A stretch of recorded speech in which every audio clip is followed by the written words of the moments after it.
Loguetown is pure nostalgia. It's where the Pirate King was born and died, and where Luffy almost faced execution. We saw Dragon,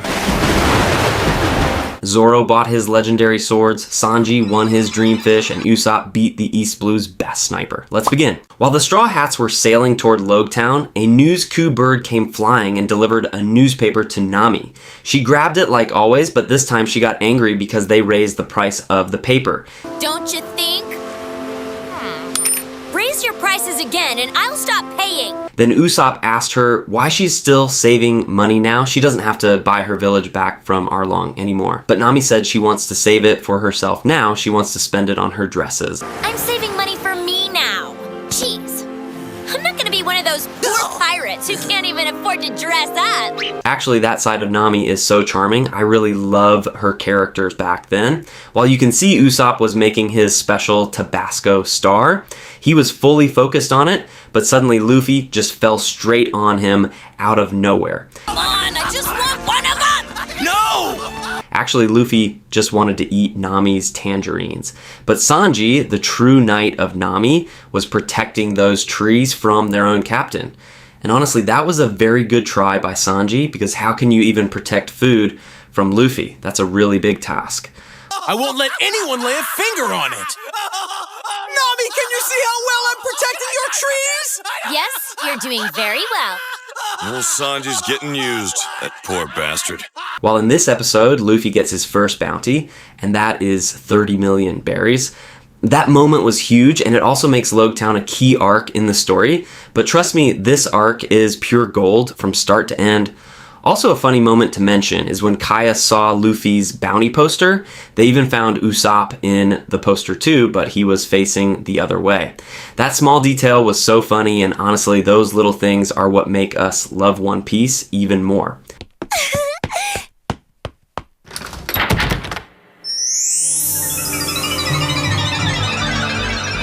Hey! You're looking a whole lot better today. What kind of story should I tell? That's great news. Usopp is moving towards his dream. While we saw Kobe working as a cleaner for the Marines, he was smiling and feeling proud watching Luffy's bounty poster. You can tell he was really happy for him. See ya! But if we meet again, we will meet as enemies. At the same time, Redleg Zeph was feeling emotional too, thinking about Sanji.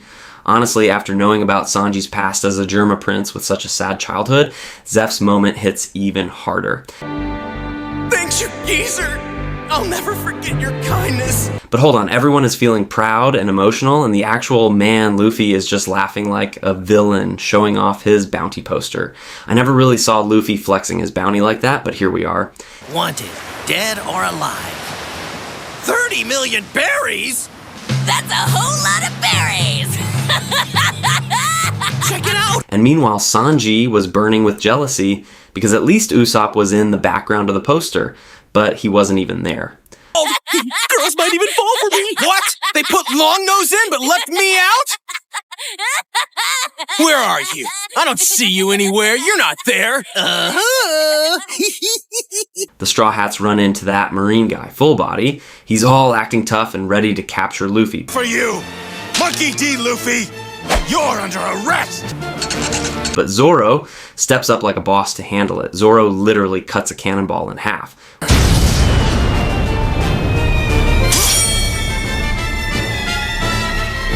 Which was so cool to see, but that stupid Marine doesn't learn and rushes in to fight, only to get beaten up again. The best part is when Sanji finally walks out of the kitchen. You got a lot of balls, tough guy. The crew is having a meeting about how to cross the Grand Line. Luffy just wants to go straight ahead, but then Nami mentions Loguetown. She says it's the town where the Pirate King was born and killed. That totally triggers Luffy, and he gets dead serious all of a sudden. He really wants to see that place. That's where the king of the pirates died. Well? Next morning, we see Zoro literally grabbing Usopp's long nose and dragging him along. Real stubborn bunch. We also have very sensitive noses! We don't really see them do stuff like this anymore. Zoro probably quit being racist. Anyway, Luffy is out here using his rubber powers for the wrong reasons. He sneakily stole and ate Usopp's breakfast while he wasn't looking. Those old One Piece days were honestly so great. I miss this kind of vibe. Finally, the Straw Hats reach Loguetown. Let's see what everyone wants there. Usopp wants to buy some cool gear for the Grand Line. If that's the case, then I'm going to go on a shopping spree. I'll bet they have all sorts of stuff here. And Sanji wants fresh veggies and fresh women. Stock up on fresh produce and fresh women. Zoro wants new sword, but greedy Nami tries to trap him in a loan. I thought you were broke. Are you gonna steal a sword? Luffy just wants to see the execution platform. Gotta see where the king of the pirates was executed. But the mess starts because he runs away without knowing where to reunite. How do I look? You look absolutely engaging. And now? Artistically extravagant. Nami goes to a clothing shop and damn, she looks gorgeous in those dresses. She trials everything and buys nothing. Nami for a reason. A shop owner fools Usopp with a fake Gold D Roger gun. Our sniper needs to grow up for real. Observe, I hold in my hands a gun that was once the favorite of none other than the Gold Roger. No way! Gold Roger's gun? Yes. Just breathe, sir. There's more to come. Show me everything! Right this way. Meanwhile, Smoker knows Luffy arrived, but he accidentally beats up a fake guy. You captured Luffy all by yourself. You're a complete idiot. This isn't Luffy. Anyone could tell that. The fun part is Luffy actually asks Smoker for directions to the platform, and Smoker guides him. These moments aren't just funny, they have a good impact for making the show greatest. Just follow the smoke, kid. Great! That way? I'll see you later! Meanwhile, Vice Captain Tashigi was teaching lesson to some pirates. She falls, and Zoro, being a gentleman trying to help her by returning her glasses, he actually broke those. Why? Here you go. Thanks. May I have my glasses? Because Tashigi looks like Quina, Zoro's childhood rival. She is the reason Zoro want to become the greatest swordsman. Luffy enters a spot called the Gold D Roger Bar. It's the same place where Roger had his final drink before heading to the Grand Line. The whole Loguetown has this magical aroma of the Pirate King. It's honestly legendary. So what are we celebrating?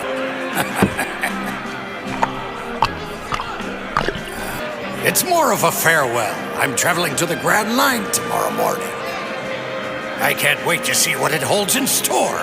We also see the flash back of the execution in this arc, and Roger is just such a powerhouse. His presence is so strong that even now, nobody like an Admiral or Emu or any pirates comes close to his hype. He died smiling. What a great soul.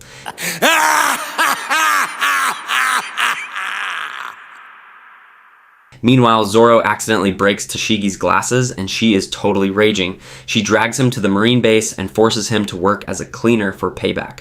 Oh god, that is way too much disrespect for Zoro. The cherry on top is when Nami sees him working as a janitor. Damn it, how the hell did this happen to me? Zoro with the Marines? But Zoro finishes the cleaning fast, beats up 2 Marines, and leaves money for the glasses. Well, guess I should leave. Anyway, then he enters a sword shop, and you can just tell it by look the owner is a filthy guy. Zoro asks for 2 swords for 100,000 berries, which upsets the owner, but then he sees the Wado Ichimonji and loses his mind. Second, I just want to take a look at that sword you got there. Is that okay with you, pal? You okay there, buddy? This is really it! He tries to trick Zoro into selling it, but Tashigi arrives and reveals it's a legendary sword worth 10 million. Sword is worth no less than 10 million berries. But you're broke. How do you have this legendary sword? Damn! You just had to keep talking, didn't you? I'm gonna sue your ass for obstruction of business! The owner gets so mad at her, he tells Zoro to pick from the cheap 50,000 berry bucket instead, but Zoro has insane luck. He picks the Sandai Katetsu, which is actually cursed. Hey, are you really only selling this one for 50,000 berries? Yeah? Wow, you have to buy that sword. The sword's cursed. Zoro being Zoro, he tests his luck by throwing the sword in the air and putting his arm out. I'll take it. Didn't cut him, so he kept it. The owner was so shocked he gave Zoro his most expensive sword, Yubashiri, for free. You're welcome to the Katetsu as well. You deserve it. Haven't run across a real swordsman in a while. I'm sorry I tried to cheat you before. Now our swordsman has 3 swords and can cut through anything. We meet Daddy Masterson, a legendary bounty hunter who takes down a few jerks in seconds. Luffy and Zoro are just chilling and enjoying the show from a good seat.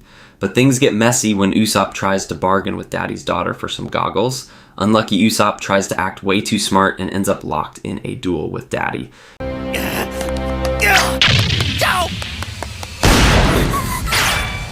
Usopp looks pretty dumb at first, but everything changes when Daddy finds out that Yasopp is Usopp's father. Daddy knows the son of a great sniper must have something special. They have a fair duel, and Usopp actually hits the target and wins. You must hit that weather vane. What? That? He shot right through the crown. Loguetown is definitely a key arc for Usopp's confidence. On the other side, Sanji was watching women's, but a lady named Carmen who challenged Sanji for a cooking contest. She wanted to beat every great cook in the East Blue so she can be the best of the best. But Sanji didn't want to compete. But when he saw a blue-finned elephant tuna, a super rare fish from All Blue, that's pure nostalgia for him. He wanted to buy that fish, but it is not for sale. That's the price of the cooking contest, so he participates. You are a cook, aren't you? Yeah. Registration is right over there. You should give it a try if you still want a shot at the tuna. At the contest, there are so many people watching, everyone cooking. But at first, Carmen looks faster, but Sanji shows why he is the best. He wins the contest, also wins the prize. He just has the plate up for creation. Who will win the elephant bluefin tuna? This is only moments away. He did it! On the other side, Buggy and his crew are raging and eating because they still haven't caught Luffy. At the same time, Luffy and Zoro are at the same restaurant eating a mountain of food and drinks even though they have 0 money. Don't? Are you sure you don't? Of course not. Where would I get any money? You are always broke. Buggy is slamming the table so hard that his bag of gold flies over to Luffy. Luffy just takes 1 coin to pay for the meal, returns the rest, and thanks him. But Buggy doesn't even notice. I guess Buggy's a pretty rich man after all. Yeah, thanks a lot, buddy. Yeah, whatever. You're welcome. Come again. We will. His crew member sees Luffy, but he is too busy eating to do anything. I know that voice. Oh, yeah. I think that was the Straw Hat guy. After a long game of hide and seek, Buggy finally catches Luffy at the exact spot where the Pirate King was executed. He's about to execute him, and Luffy, like Roger, smiles. Sorry. But I'm dead. But a sudden bolt of lightning fries Buggy crispy enough for Luffy to escape.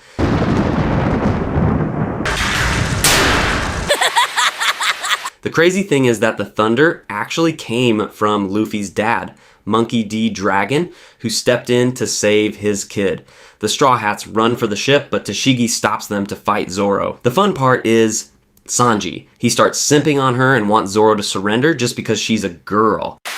What a jerk! You can't fight a girl! I can handle myself! I'm gonna kick your ass! Things get heated, but Zoro beats her and refuses to kill her. Meanwhile, Luffy and Sanji run ahead, only to find Smoker waiting for them. Back then, Luffy didn't have Haki, so Smoker's Logia powers were a nightmare.